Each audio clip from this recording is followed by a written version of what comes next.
ಕರ್ನಾಟಕ ರಾಜ್ಯ ಪರಿವರ್ತನಾ ಸಂಸ್ಥೆಯನ್ನು ಏನೆಂದು ಮರುನಾಮಕರಣ ಮಾಡಲಾಗಿದೆ? ಕರ್ನಾಟಕ ರಾಜ್ಯ ಪರಿವರ್ತನಾ ಸಂಸ್ಥೆಯನ್ನು ಕರ್ನಾಟಕ ರಾಜ್ಯ ನೀತಿ ಮತ್ತು ಯೋಜನಾ ಆಯೋಗ ಎಂದು ಮರುನಾಮಕರಣ ಮಾಡಲಾಗಿದೆ. ಆಡಳಿತದಲ್ಲಿ ವಿಜ್ಞಾನ ಮತ್ತು ತಂತ್ರಜ್ಞಾನವನ್ನು ಪರಿಣಾಮಕಾರಿಯಾಗಿ ಅಳವಡಿಸಲು ಕರ್ನಾಟಕ ಸರ್ಕಾರವು ಈ ಕೆಳಗಿನ ಯಾವ ಸಂಸ್ಥೆಗಳನ್ನು ಹೊಂದಿದೆ? ಕರ್ನಾಟಕ ಸರ್ಕಾರವು ಈ ಎಲ್ಲ ಸಂಸ್ಥೆಗಳನ್ನು ಒಳಗೊಂಡಿದೆ. CEG ಎಂದರೆ ಸೆಂಟರ್ ಫಾರ್ ಗವರ್ನೆನ್ಸ್, CSG ಎಂದರೆ centre for smart governance, KEONICS ಎಂದರೆ Karnataka state electronics development corporation limited.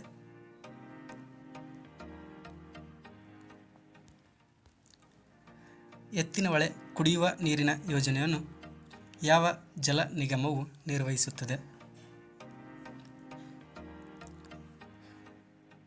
ವಿಶ್ವರಾಯ ಜಲ ನಿಗಮ್ ಲಿಮಿಟೆಡ್ ಇದನ್ನು ನಿರ್ವಹಿಸುತ್ತದೆ.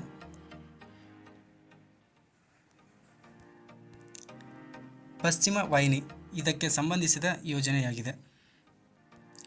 ಪಶ್ಚಿಮ ವಾಹಿನಿ ನೀರನ್ನು ಸಂಗ್ರಹಿಸುವ ಉದ್ದೇಶದಿಂದ ಪಶ್ಚಿಮಕ್ಕೆ ಹರಿಯುವ ನದಿಗಳಲ್ಲಿ ಕಿಂಡಿ ಅಣೆಕಟ್ಟುಗಳನ್ನು ನಿರ್ಮಿಸುವುದಾಗಿದೆ.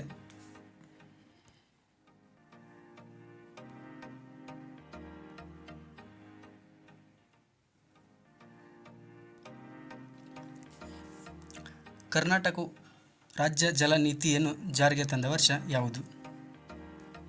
ಕರ್ನಾಟಕ ಸರ್ಕಾರವು ರಾಜ್ಯ ಜಲ ನೀತಿಯನ್ನು 2022ರಲ್ಲಿ ಜಾರಿಗೆ ತಂದರು. ವರುಣ್ ಮಿತ್ರ ಎಂಬುದು ಒಂದು ಹವಾಮಾನ ಮತ್ತು ಬೆಳೆಗೆ ಸಂಬಂಧಿಸಿದ ರೈತರಿಗೆ ನೆರವಾಗುವ 24x7 ಸಂವಾದಾತ್ಮಕ ಸಹಾಯ ಕೇಂದ್ರವಾಗಿದೆ.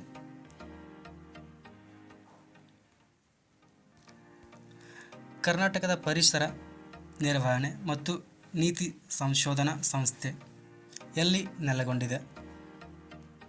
ಕರ್ನಾಟಕದ ಪರಿಸರ ನಿರ್ವಹಣೆ ಮತ್ತು ನೀತಿ ಸಂಶೋಧನಾ ಸಂಸ್ಥೆ ಬೆಂಗಳೂರಿನಲ್ಲಿದೆ.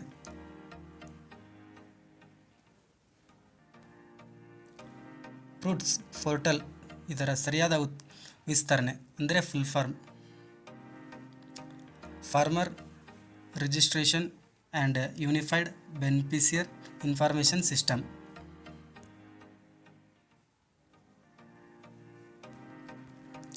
ಕರ್ನಾಟಕದ ಸೈಬರ್ ಸೆಕ್ಯುರಿಟಿ ಆಪರೇಟಿಂಗ್ ಸೆಂಟರ್ ಈ ಕೆಳಗಿನವರಿಂದ ಬೆಂಬಲವನ್ನು ಪಡೆಯುತ್ತದೆ.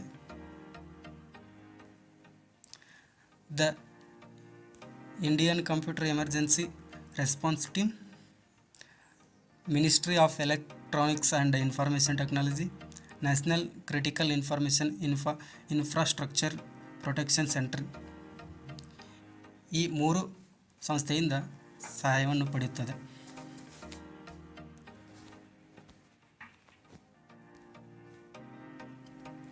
ಕರ್ನಾಟಕದ ಮಾನವ ಸಂಪನ್ಮೂಲ ನಿರ್ವಹಣಾ ವ್ಯವಸ್ಥೆ ಈ ಮಾದರಿಯ ಸೇವೆಯಾಗಿದೆ. G2E ಮಾದರಿಯ ಸೇವೆಯಾಗಿದೆ.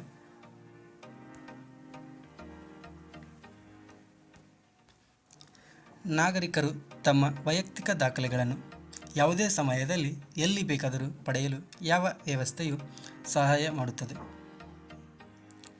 ಡಿಜಿ ಲಾಕರ್ ಇದು ನಾಗರಿಕರು ತಮ್ಮ ವೈಯಕ್ತಿಕ ದಾಖಲೆಗಳನ್ನು ಯಾವುದೇ ಸಮಯದಲ್ಲಿ ಎಲ್ಲಿ ಬೇಕಾದರೂ ಪಡೆಯಲು ಸಹಾಯವನ್ನು ಮಾಡುತ್ತದೆ.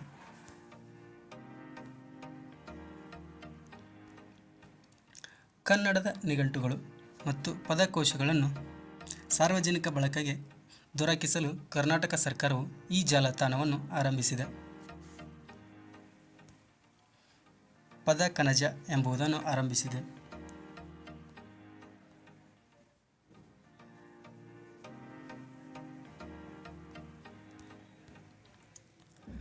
ಕರ್ನಾಟಕದ ಅರಣ್ಯ ಕುರಿತಾದ ಈ ಕೆಳಗಿನ ಹೇಳಿಕೆಗಳನ್ನು ಪರಿಗಣಿಸಿ ಮತ್ತು ಉತ್ತರಿಸಿ. ಕರ್ನಾಟಕದಲ್ಲಿ ಕೊಡಗು ಜಿಲ್ಲೆಯ ತನ್ನ ಒಟ್ಟು ವಿಸ್ತೀರ್ಣದಲ್ಲಿ ಹೆಚ್ಚಿನ ಶೇಕಡಾವಾರು ಅರಣ್ಯ ಪ್ರದೇಶವನ್ನು ಹೊಂದಿದೆ. ಉತ್ತರ ಕನ್ನಡ ಜಿಲ್ಲೆಯು ಕರ್ನಾಟಕದಲ್ಲಿ ಅತಿ ಹೆಚ್ಚು ಅರಣ್ಯ ಪ್ರದೇಶವನ್ನು ಹೊಂದಿದೆ ಜಿಲ್ಲೆಯಾಗಿದೆ. ವಿಜಯಪುರ ಜಿಲ್ಲೆ ತನ್ನ ಒಟ್ಟು ಪ್ರದೇಶದ ಕನಿಷ್ಠ ಶೇಕಡಾವಾರು ಅರಣ್ಯ ಪ್ರದೇಶಗಳನ್ನು ಹೊಂದಿದೆ ಮತ್ತು ಕರ್ನಾಟಕದಲ್ಲಿ ಕಡಿಮೆ ಅರಣ್ಯ ಪ್ರದೇಶವನ್ನು ಹೊಂದಿರುವ ಜಿಲ್ಲೆಯಾಗಿದೆ.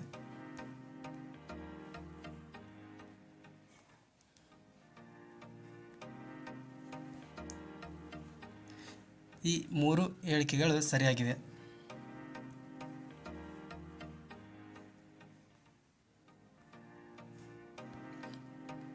ಕರ್ನಾಟಕದ ಬಗ್ಗೆ ಈ ಕೆಳಗಿನ ಹೇಳಿಕೆಗಳನ್ನು ಪರಿಗಣಿಸಿ ಕೆಳಗಿನ ಪ್ರಶ್ನೆಗಳಿಗೆ ಉತ್ತರಿಸಿ. ಕರ್ನಾಟಕದಲ್ಲಿ 5 ರಾಷ್ಟ್ರೀಯ ಉದ್ಯಾನವನಗಳಿವೆ. ಕರ್ನಾಟಕದಲ್ಲಿ 5 ಹುಲಿ ಸಂರಕ್ಷಿತ ಪ್ರದೇಶಗಳಿವೆ. ಕರ್ನಾಟಕದಲ್ಲಿ 4 ರಾಮ್ಸರ್ ತಾಣಗಳಿವೆ.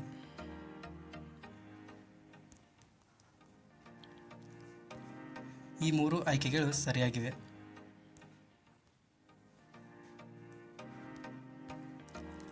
2022-23ರಲ್ಲಿ ಯಾವ ಜಿಲ್ಲೆ ಅತ್ಯಂತ ಕಡಿಮೆ ತಲಾ ಆದಾಯವನ್ನು ಹೊಂದಿತ್ತು? ಕಲಬುರಗಿ ಜಿಲ್ಲೆ. ಈ ಕೆಳಗಿನ ಹೇಳಿಕೆಗಳಲ್ಲಿ ಯಾವುದು ಸರಿಯಾಗಿದೆ? ಅರಿವು ಕೇಂದ್ರ ಎಂದು ಮರುನಾಮಕರಣ ಮಾಡಿಕೊಂಡ ಗ್ರಾಮ ಪಂಚಾಯಿತಿ ಗ್ರಂಥಾಲಯಗಳನ್ನು RDPR ಇಲಾಖೆ ವಹಿಸಿಕೊಂಡಿದೆ. ನರೇಗಾ ಕಾರ್ಮಿಕರಲ್ಲಿ ಸಾಂಕ್ರಾಮಿಕವಲ್ಲದ ರೋಗಗಳನ್ನು ಶೀಘ್ರವಾಗಿ ತಡೆಗಟ್ಟುವ ಉದ್ದೇಶದಿಂದ ವೇದಿಕೆಯಲ್ಲಿ ಗ್ರಾಮ ಆರೋಗ್ಯ ಅಭಿಯಾನವನ್ನು ಪ್ರಾರಂಭಿಸಲಾಗಿದೆ ಮತ್ತು ಕಾರ್ಮಿಕರಿಗೆ ಆರೋಗ್ಯ ಕಿಟ್ಗಳನ್ನು ವಿತರಿಸಲಾಯಿತು. ಎಲ್ಲ 31 ಜಿಲ್ಲೆಗಳಲ್ಲಿ. ಈ 2 ಆಯ್ಕೆಗಳು ಸರಿಯಾಗಿವೆ.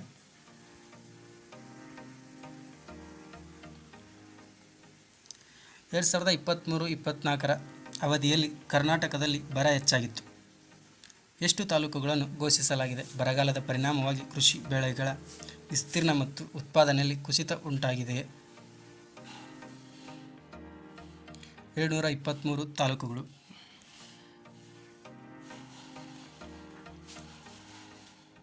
2024-25ರ ಬಜೆಟ್ನಲ್ಲಿ ರಾಜ್ಯ ಸರ್ಕಾರದ 5 ಖಾತರಿಗಳಿಗೆ ಎಷ್ಟು ಹಣವನ್ನು ನಿಗದಿಪಡಿಸಲಾಗಿದೆ?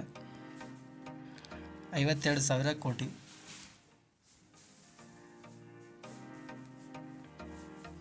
ಕರ್ನಾಟಕದಲ್ಲಿ ಎಷ್ಟು ರಾಷ್ಟ್ರೀಯ ಉದ್ಯಾನವನಗಳನ್ನು ಗುರುತಿಸಲಾಗಿದೆ? 5 ರಾಷ್ಟ್ರೀಯ ಉದ್ಯಾನವನಗಳು. ಕರ್ನಾಟಕದ ಸಮಾಜವಾದಿ ಮಾದರಿ ಹೋರಾಟಗಳಿಗೆ ಈ ಕೆಳಗಿನವುಗಳಲ್ಲಿ ಯಾವುದು ಉದಾಹರಣೆಯಾಗಿದೆ?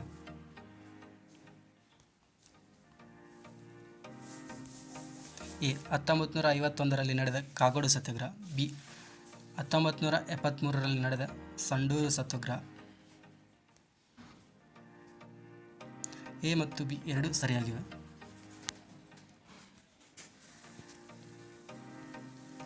ಕರ್ನಾಟಕದಲ್ಲಿ ಸಣ್ಣ ಹಿಡುವಳಿಗಳ ಗಾತ್ರ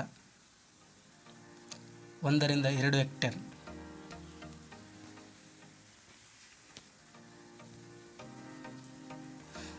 ಸ್ವಾತಂತ್ರ್ಯದ ನಂತರ ಮೈಸೂರು ಟೆನೆನ್ಸಿ ಕಾಯ್ದೆಯನ್ನು ಯಾವ ವರ್ಷದಲ್ಲಿ ಅಂಗೀಕರಿಸಲಾಯಿತು?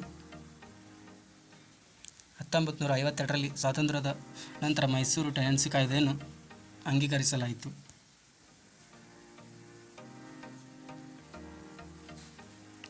ಕರ್ನಾಟಕ ಭೂ ಸುಧಾರಣಾ ತಿದ್ದುಪಡಿ ಕಾಯ್ದೆ 2020ರ ಉಲ್ಲೇಖದೊಂದಿಗೆ ಈ ಕೆಳಗಿನ ಹೇಳಿಕೆಗಳನ್ನು ಪರಿಗಣಿಸಿ.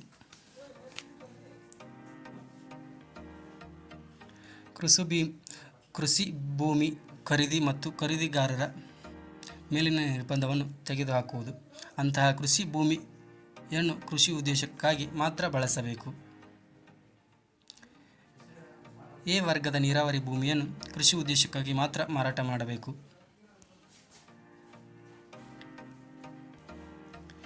ಎ ಮತ್ತು ಬಿ ಎರಡೂ ಆಯ್ಕೆಗಳು ಸರಿಯಾಗಿವೆ.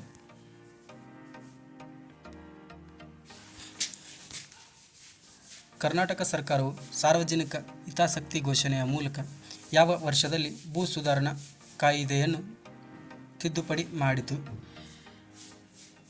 1995ರಲ್ಲಿ ಕರ್ನಾಟಕ ಸರ್ಕಾರವು ಸಾರ್ವಜನಿಕ ಹಿತಾಸಕ್ತಿ ಘೋಷಣೆಯ ಮೂಲಕ ಭೂ ಸುಧಾರಣಾ ಕಾಯ್ದೆಯನ್ನು ತಿದ್ದುಪಡಿ ಮಾಡಿತು. ಕರ್ನಾಟಕ ದಿಶಾಂಕ್ ಎಂಬ ಆ್ಯಪ್ ಕೆಳಗಿನ ಯಾವ ಮಾಹಿತಿಯನ್ನು ಪಡೆಯಲು ಈ ಅಪ್ಲಿಕೇಶನ್ ಅನ್ನು ಬಳಸಬಹುದು? ಮಾಲೀಕರು ಹೆಸರು, ಭೂಮಿಯ ವಿಧಗಳು, ಸರ್ಕಾರಿ ಸ್ವಾಮ್ಯದ ಖಾಸಗಿ ಒಡೆತನದ ಅರಣ್ಯ, ಕೆರೆ ಕಟ್ಟೆ, ರಾಜಕಾಲುವೆ, ಗೋಮಾಳ ಮತ್ತು ಭೂಮಿ, ರಸ್ತೆಗಳು ಇತ್ಯಾದಿ.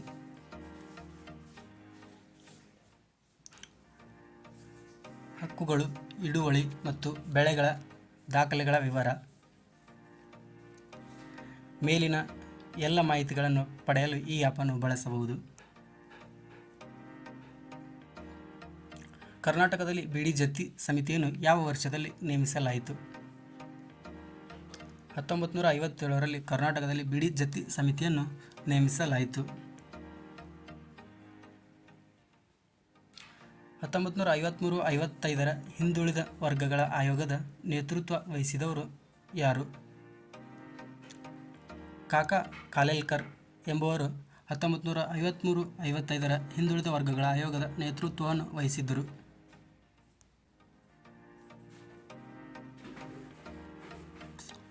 ಕೆಳಗಿನವುಗಳಲ್ಲಿ ಯಾವುದು ಗ್ರಾಮೀಣ ಸಾಲದ ಸಾಂಸ್ಥಿಕ ಮೂಲಗಳಾಗಿದೆ? ಪ್ರಾದೇಶಿಕ ಗ್ರಾಮೀಣ ಬ್ಯಾಂಕುಗಳು ಗ್ರಾಮೀಣ ಸಾಲದ ಸಾಂಸ್ಥಿಕ ಮೂಲಗಳಾಗಿವೆ.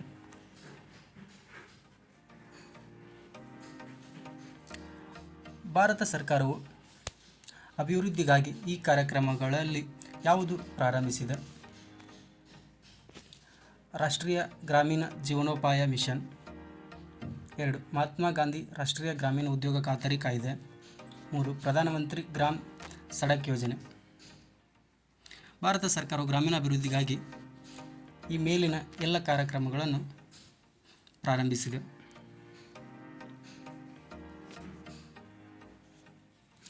ರಾಷ್ಟ್ರೀಯ ಪಂಚಾಯತ್ ದಿವಸ್ ಅನ್ನು ಆಚರಿಸುವುದು ಏಪ್ರಿಲ್ 24ರಂದು ರಾಷ್ಟ್ರೀಯ ಪಂಚಾಯತ್ ದಿವಸನ್ನು ಆಚರಿಸಲಾಗುವುದು.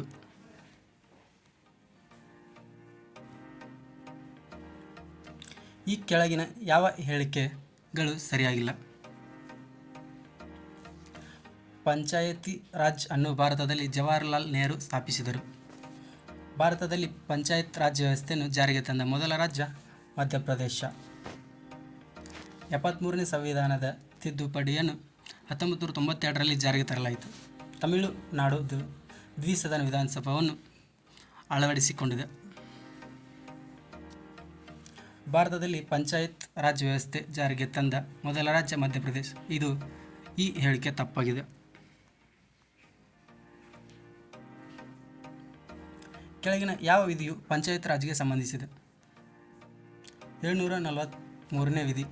ಇದು ಪಂಚಾಯತ್ ರಾಜ್ಗೆ ಸಂಬಂಧಿಸಿದೆ.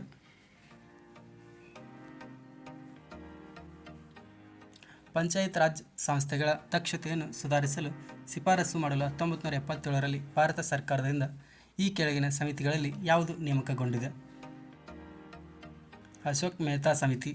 ಪಂಚಾಯತ್ ರಾಜ್ ಸಂಸ್ಥೆಗಳ ದಕ್ಷತೆಯನ್ನು ಸುಧಾರಿಸಲು 1977ರಲ್ಲಿ ಭಾರತ ಸರ್ಕಾರದಿಂದ ನೇಮಕಗೊಂಡಿದೆ.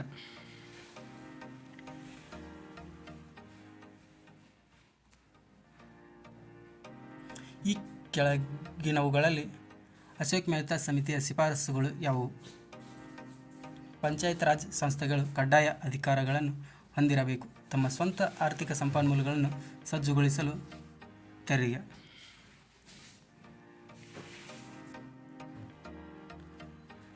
ಪಂಚಾಯತಿ ರಾಜ್ 2 ಹಂತದ ವ್ಯವಸ್ಥೆಯನ್ನು ಶಿಫಾರಸು ಮಾಡಲಾಗಿದೆ. ಜಿಲ್ಲೆಯಲ್ಲಿ ಯೋಜನೆ ಮಾಡುವ ಜವಾಬ್ದಾರಿಯನ್ನು ಜಿಲ್ಲಾ ಮಟ್ಟದ ಪರಿಷತ್ತಿಗೆ ವಹಿಸಬೇಕು. ಮೇಲಿನ 3 ಹೇಳಿಕೆಗಳು ಸರಿಯಾಗಿವೆ.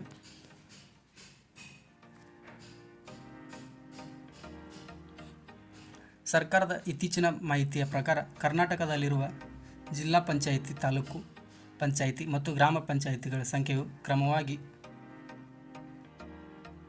31, 739 ಮತ್ತು 5954 ಆಗಿವೆ.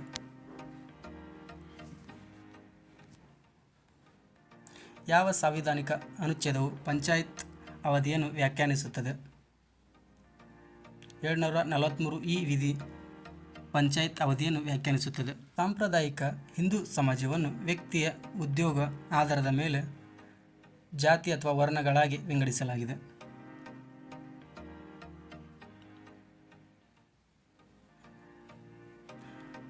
ನಾಲ್ಕು ವರ್ಣಗಳಾಗಿ ವಿಂಗಡಿಸಲಾಗಿದೆ.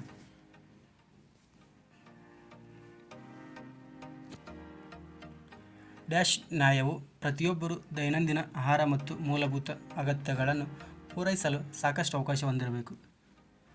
ಆರ್ಥಿಕ ನ್ಯಾಯವು ಪ್ರತಿಯೊಬ್ಬರು ದೈನಂದಿನ ಆಹಾರ ಮತ್ತು ಮೂಲಭೂತ ಅಗತ್ಯಗಳನ್ನು ಪೂರೈಸಲು ಸಾಕಷ್ಟು ಅವಕಾಶವನ್ನು ಹೊಂದಿದೆ. ಸೀಮಿತ ಪ್ರದೇಶದೊಳಗಿನ ಸಾಮಾಜಿಕ ಜೀವನದ ಒಟ್ಟು ಸಂಘಟನೆಯು ಹೀಗೆ ಕರೆಯಲಾಗುತ್ತದೆ.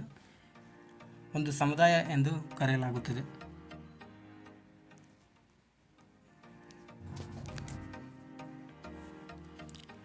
ಕೆಳಗಿನವುಗಳಲ್ಲಿ ಯಾವುದು ಪ್ರಾಥಮಿಕ ಗುಂಪು ಎಂದು ಪರಿಗಣಿಸಲಾಗುವುದಿಲ್ಲ?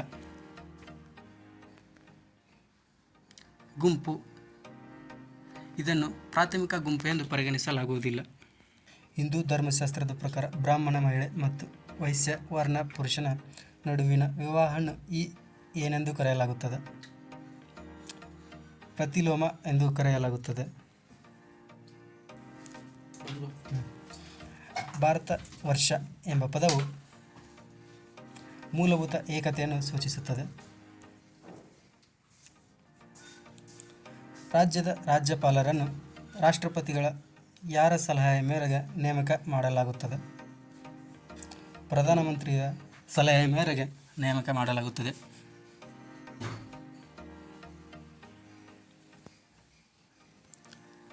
ರಾಜ್ಯಸಭೆಯನ್ನು ವಿಧಾನ ಪರಿಷತ್ನಿಂದ ಪ್ರತ್ಯೇಕಿಸುವ ಒಂದು ವೈಶಿಷ್ಟ್ಯ ದೋಷಾರೋಪಣೆಯ ಅಧಿಕಾರ.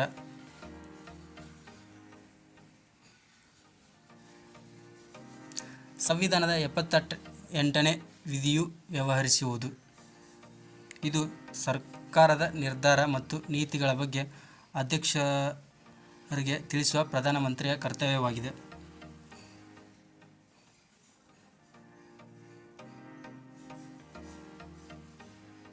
ಈ ಕೆಳಗಿನ ಯಾವ ಹೇಳಿಕೆಗಳು ಸತ್ಯವಾಗಿವೆ?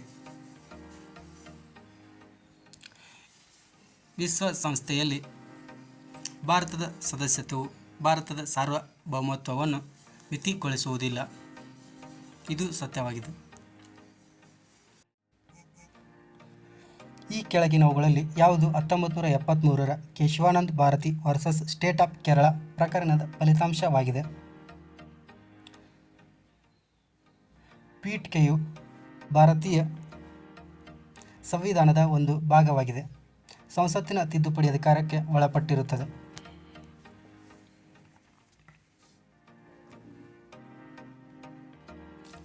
ಇವಿಎಂ ಯಂತ್ರಗಳ ಬಳಕೆಯು ಡ್ಯಾಶ್ ದಶಕದಿಂದ ಪ್ರಾರಂಭವಾಯಿತು.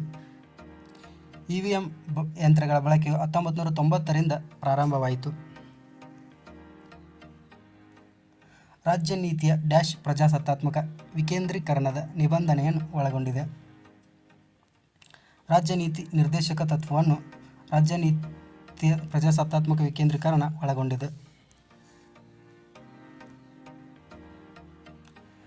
ನಂಜುಂಡಪ್ಪ ಸಮಿತಿಯು ಎಷ್ಟು ತಾಲೂಕುಗಳನ್ನು ಅತ್ಯಂತ ಹಿಂದುಳಿದ ತಾಲೂಕುಗಳೆಂದು ಗುರುತಿಸಿದೆ? ನಂಜುಂಡಪ್ಪ ಸಮಿತಿಯು 39 ತಾಲೂಕುಗಳನ್ನು ಅತ್ಯಂತ ಹಿಂದುಳಿದ ತಾಲೂಕುಗಳೆಂದು ಗುರುತಿಸಿದೆ.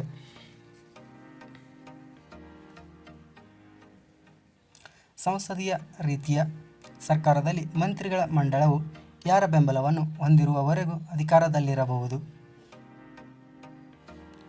ಸಂಸತ್ತಿನ ಕೆಳಮನೆಯ ಬಹುಪಾಲು ಸದಸ್ಯರ ಬೆಂಬಲವನ್ನು ಹೊಂದಿರುವವರೆಗೂ ಅಧಿಕಾರದಲ್ಲಿರಬಹುದು.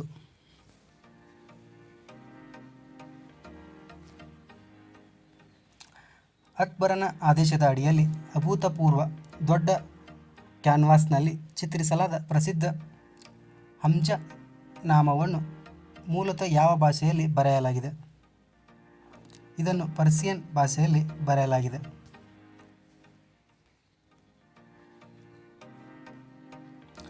ಬುದ್ಧನ ಮೂರ್ತಿಯನ್ನು ಚಿನ್ನದ ಆಭರಣಗಳ ಮೇಲೆ, ಬೊಡ್ಡೋ ಮತ್ತು ತಾಮ್ರದ ನಾಣ್ಯಗಳ ಮೇಲೆ ಸಕಮನೋ ಬೊಡ್ದೋ ಎಂದು ಪರಿಚಯಿಸಿದವರು ಯಾರು? ಕಾನಿಷ್ಕ ಇದನ್ನು ಪರಿಚಯಿಸಿದನು. ಭಾರತೀಯ ಸ್ವಾತಂತ್ರ್ಯ ಸಂಗ್ರಾಮದ ಸಮಯದಲ್ಲಿ ಸ್ವದೇಶಿ ಚಳವಳಿಯನ್ನು ಉಲ್ಲೇಖಿಸಿ ಈ ಕೆಳಗಿನ ಯಾವ ಹೇಳಿಕೆಯೂ ಸರಿಯಾಗಿಲ್ಲ?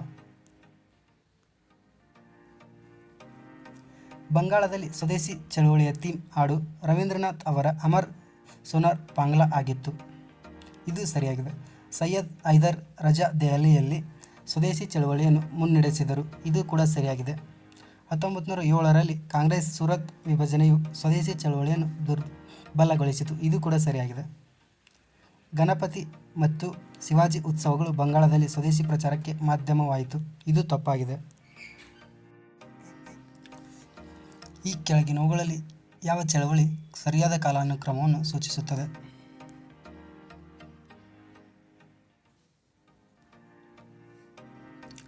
ಚಂಪಾರಣ್ಯ ಸತ್ಯಾಗ್ರಹ, ಇದನಂತರ ಖೇಡಾ ಸತ್ಯಾಗ್ರಹ, ನಂತರ ರೌಲತ್ ಸತ್ಯಾಗ್ರಹ, ನಂತರ ಖಿಲಾಫತ್ ಚಳವಳಿ. ಇದು ಕಾಲಾನುಕ್ರಮವಾಗಿ ಸರಿಯಾಗಿದೆ.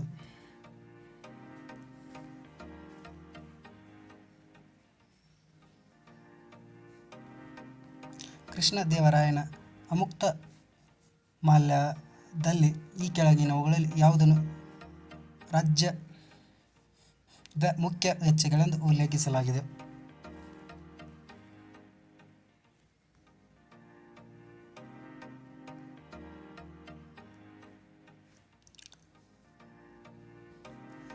ಒಂದು, 3, 4 ಮತ್ತು 5 ಈ ಎಲ್ಲವನ್ನೂ ಉಲ್ಲೇಖಿಸಲಾಗಿದೆ.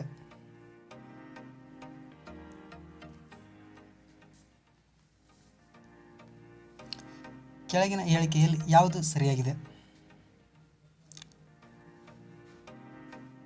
ಶ್ರವಣ ಬೆಳಗೊಳದಲ್ಲಿನ ಗೊಮ್ಮಟೇಶ್ವರ ವಿಗ್ರಹವು ಜೈನರ ಮೊದಲ ತೀರ್ಥಂಕರನಾಗಿದ್ದಾನೆ. ಭಾರತದಲ್ಲಿ ಅತಿದೊಡ್ಡ ಬೌದ್ಧ ವಿಹಾರ ಸಿಂಧ್ ಪ್ರದೇಶದಲ್ಲಿದೆ. ರಾಷ್ಟ್ರಕೂಟರು ಖಜುರಾಹೋ ದೇವಾಲಯಗಳ ನಿರ್ಮಾತೃಗಳು. ಹೊಯ್ಸಳೇಶ್ವರ ದೇವಾಲಯ ಶಿವನಿಗೆ ಅರ್ಪಿತವಾಗಿದೆ. ಇದು ಮಾತ್ರ ಸರಿಯಾಗಿದೆ.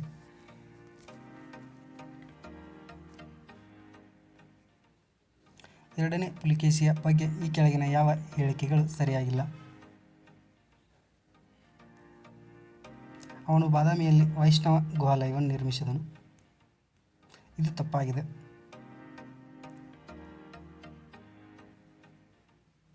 ಈ ಕೆಳಗಿನ ಯಾವ ಹೇಳಿಕೆಯು ಕದಂಬ ರಾಜಸ್ಥಾಪಕ ಮಯೂರವರ್ಮನ ಕುರಿತು ನಿಜವಲ್ಲ?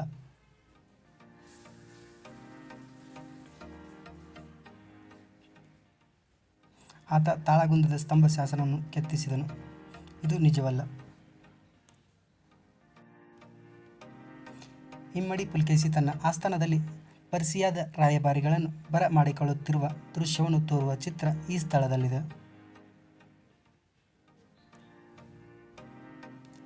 ಅದು ಅಜಂತ ಗುಹಾಲಯದಲ್ಲಿದೆ. ಹರ್ಷನಿಗಿಂತ ಎರಡನೇ ಪುಲಿಕೇಶಿಯ ಹೆಚ್ಚಿನ ಸೇನಾ ಸಾಮರ್ಥ್ಯಕ್ಕೆ ಸಾಕ್ಷಿ ಕೆಳಕಂಡ ಯಾವುದರಲ್ಲಿ ಸಿಗುತ್ತದೆ? ಐಹೊಳೆ ಪ್ರಶಸ್ತಿ ಹಾಗೂ ಚೀನಿಯರ ವೃತ್ತಾಂತಗಳಲ್ಲಿ ಸಿಗುತ್ತದೆ. ರಾಷ್ಟ್ರಕೂಟರ ಕಾಲದಲ್ಲಿ ಈಗ ಶಿಲೆಯಲ್ಲಿ ಕೆತ್ತಲಾದ ಶಿವ ದೇವಾಲಯವಿರುವ ಸ್ಥಳ ಎಲ್ಲೋರ.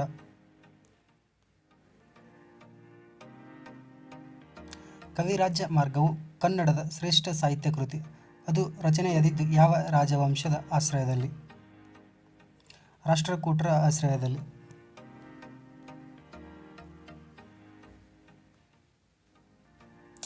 ಗದ್ಯ ಕರ್ಣಾಮೃತ ಎನ್ನುವುದು ಈ ಕೆಳಕಂಡ ಅಧ್ಯಯನಕ್ಕೆ ಮುಖ್ಯವಾದ ಆಕರ ಸಾಮಗ್ರಿಯಾಗಿದೆ.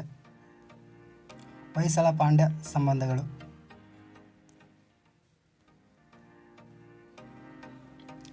ಕೆಳಗಿನವುಗಳಲ್ಲಿ ಹೊಯ್ಸಳ ದೇವಾಲಯ ವಾಸ್ತುಶಿಲ್ಪದ ವಿಶಿಷ್ಟ ಲಕ್ಷಣ ಯಾವುದು? ನಕ್ಷತ್ರಾಕಾರದ ಗರ್ಭಗುಡಿ.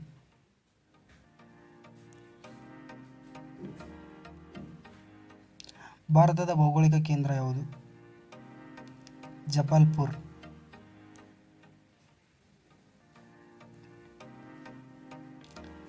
ಈ ಕೆಳಕಂಡ ಹೇಳಿಕೆಗಳಲ್ಲಿ ತಪ್ಪಾದುದು ಯಾವುದು?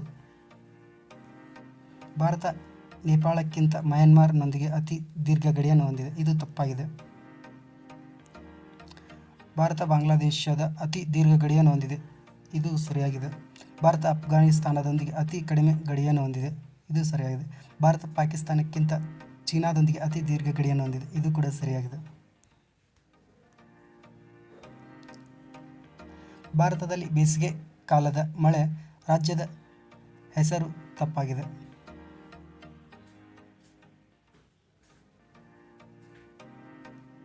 ಪಶ್ಚಿಮ ಬಂಗಾಳ ಮ್ಯಾಂಗ್ರೋವ್ ಶವರ್ಸ್. ಇದು ತಪ್ಪಾಗಿದೆ.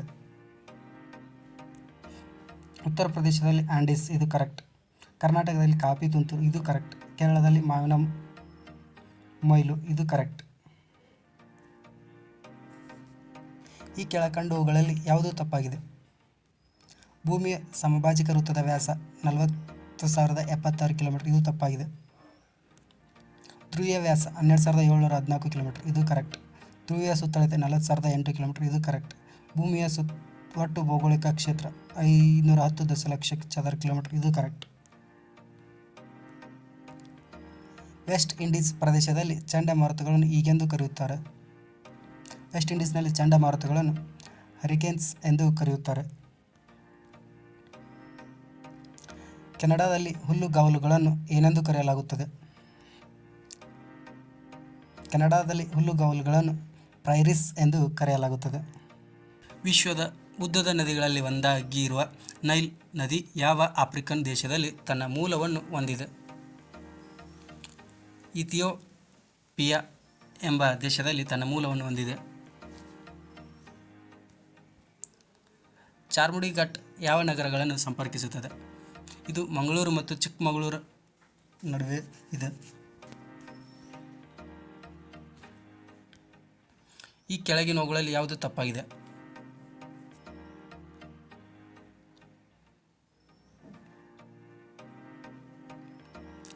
ಮಂಗಳೂರು ಕಾಪಿನಾಡು, ಇದು ತಪ್ಪಾಗಿದೆ.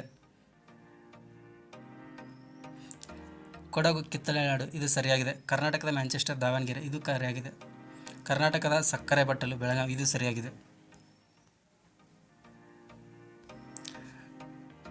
ಜೌಗು ಪ್ರದೇಶದಲ್ಲಿ, ಕರಾವಳಿ ಪ್ರದೇಶಗಳಲ್ಲಿ, ನದಿ ಮುಖಜ ಭೂಮಿಗಳಲ್ಲಿ, ಸಮುದ್ರಗಳ ಅಂಚಿನಲ್ಲಿ ಬೆಳೆಯುವ ಕಾಡುಗಳು, ಮ್ಯಾಂಗ್ರೋವ್ ಕಾಡುಗಳು. ಕೆಳಕಂಡ ಯಾವ ಕನ್ನಡಿಗರನ್ನು ಲೋಕ್ಪಾಲ್ ಸದಸ್ಯರಾಗಿ ಆಯ್ಕೆ ಮಾಡಲಾಗಿದೆ? ಎಲ್ ನಾರಾಯಣ ಸ್ವಾಮಿ ಇವರನ್ನು ಲೋಕ್ಪಾಲ್ ಸದಸ್ಯರನ್ನಾಗಿ ಆಯ್ಕೆ ಮಾಡಲಾಗಿದೆ. 9ನೇ ರೈಸಿನಾ ಹಿಲ್ಸ್ ಸಂವಾದದ ಮುಖ್ಯ ಅತಿಥಿ ಯಾರಾಗಿದ್ದರು? ಕೈರಿಯಾಕೋಸ್ ಮಿತ್ಸೋಟಾಕಿಸ್. ಮಧ್ಯಪ್ರದೇಶ್ ಈ ಕೆಳಕಂಡ ಯಾವ ಪ್ರಾಣಿಗಳ ಸಂಖ್ಯೆಯಲ್ಲಿ ಪ್ರಥಮ ಸ್ಥಾನ ಹೊಂದಿದೆ? ಮಧ್ಯಪ್ರದೇಶ್ ಚಿರತೆಗಳನ್ನು ಅತಿ ಹೆಚ್ಚಾಗಿ ಹೊಂದಿದೆ. 2023-24ನೇ ಸಾಲಿನ ಬಸವ ಪುರಸ್ಕಾರ ಪಡೆದವರು ಡಾಕ್ಟರ್ NG ಮಹಾದೇವಪ್ಪ. ಇವರು 2023-24ನೇ ಸಾಲಿನ ಬಸವ ಪುರಸ್ಕಾರವನ್ನು ಪಡೆದರು. 2023-24ನೇ ಸಾಲಿನ ಪಂಪ ಪ್ರಶಸ್ತಿ ಪಡೆದವರು ಯಾರು? ನಾ ಡಿಸೋಜ.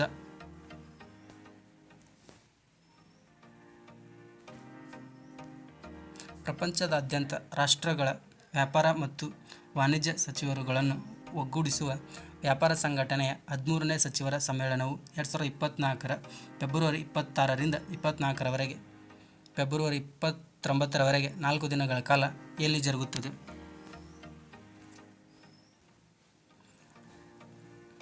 ಅಬುಧಾಬಿಯಲ್ಲಿ ಜರುಗುತ್ತದೆ. ಡ್ಯಾಶ್ ದೇಶದ ಗಲ್ಲು ಶಿಕ್ಷೆಗೆ ಗುರಿಯಾಗಿದ್ದ 8 ಮಂದಿ ಭಾರತೀಯ ನೌಕಾಪಡೆಯ ನಿವೃತ್ತ ಯೋಧರ ಬಿಡುಗಡೆ ಮಾಡಲಾಯಿತು. ಇದು ಭಾರತ ರಾಜತಾಂತ್ರಿಕತೆಗೆ ಸಿಕ್ಕ ದೊಡ್ಡ ಜಯವಾಗಿದೆ. ಕತಾರ್ ದೇಶದಲ್ಲಿ ಶಿಕ್ಷೆಗೆ ಗುರಿಯಾಗಿದ್ದ 8 ಮಂದಿ ಭಾರತೀಯ ನೌಕಾಪಡೆಯ ನಿವೃತ್ತ ಯೋಧರ ಬಿಡುಗಡೆ ಮಾಡಲಾಯಿತು. 2024ರ ಬೆಂಗಳೂರು ಚಲನಚಿತ್ರೋತ್ಸವದಲ್ಲಿ ಜೀವಮಾನ ಸಾಧನೆ ಪ್ರಶಸ್ತಿ ಪುರಸ್ಕೃತರು: ಮೈಸೂರಿನ ಶ್ರೀನಿವಾಸ್ ಸತ್ಯು. ಇವರು ಬೆಂಗಳೂರು ಚಲನಚಿತ್ರೋತ್ಸವದಲ್ಲಿ ಜೀವಮಾನ ಸಾಧನೆ ಪ್ರಶಸ್ತಿ ಪುರಸ್ಕೃತರಾಗಿದ್ದಾರೆ. ರಾಜಕೀಯ ವ್ಯವಸ್ಥೆಗೆ ಕಪ್ಪು ಹಣ ಪ್ರವೇಶಿಸದಂತೆ ತಡೆಯುವ ಉದ್ದೇಶಕ್ಕಾಗಿ ಚುನಾವಣಾ ಬಾಂಡ್ ಯೋಜನೆಯನ್ನು ಡ್ಯಾಶ್ರಲ್ಲಿ ಜಾರಿಗೆ ತರಲಾಯಿತು. 2018ರಲ್ಲಿ ರಾಜಕೀಯ ವ್ಯವಸ್ಥೆಗೆ ಕಪ್ಪು ಹಣ ಪ್ರವೇಶಿಸದಂತೆ ತಡೆಯುವ ಉದ್ದೇಶಕ್ಕಾಗಿ ಚುನಾವಣಾ ಬಾಂಡ್ ಯೋಜನೆಯನ್ನು ಜಾರಿಗೆ ತರಲಾಯಿತು. 2023ರ 4ನೇ ಆವೃತ್ತಿಯ ಖೇಲೋ ಇಂಡಿಯಾ ವಿವಿ ಕ್ರೀಡಾಕೂಟ ಎಲ್ಲಿ ನಡೆಯಲಿಲ್ಲ? ಮಣಿಪುರದಲ್ಲಿ ನಡೆಯಲಿಲ್ಲ.